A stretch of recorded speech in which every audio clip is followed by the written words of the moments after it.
fait, le contrat de maintenance, il y a deux aspects.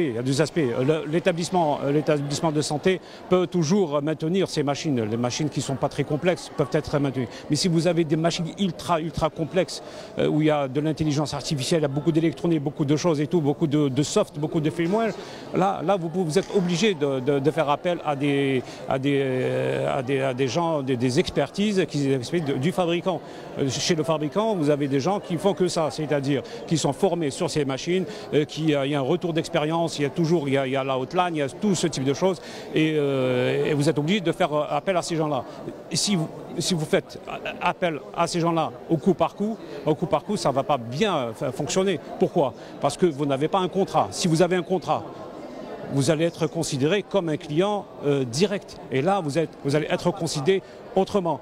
En plus, qu'est-ce qu'il y a? Si j'ai un contrat avec un fournisseur, je peux avoir aussi un petit stock de pièces de rechange pour la maintenance préventive. Tout ce qui est filtration, tout ce qui est roulement, tout ce qui est lubrification, tout ce type de choses peut être stocké et peut être utilisé bien sûr par les ingénieurs biomédicaux du fournisseur.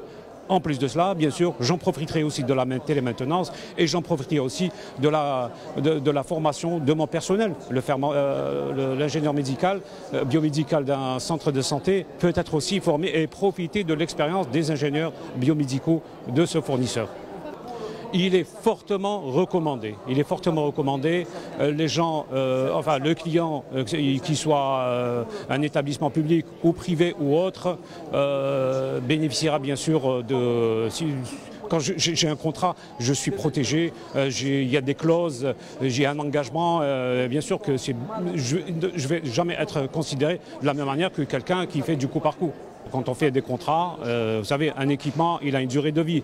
Maintenant, c'est en fonction. Si je vais faire une éternité sur un contrat, sur un équipement. La première année, je sais que mon équipement est neuf. C'est un contrat qui est considéré d'une certaine façon. La deuxième année, ainsi de suite. Et puis, voilà, il y a des choses qui vont se négocier en plus, selon l'utilisation, selon des choses. Il y a beaucoup de paramètres qui entrent en jeu.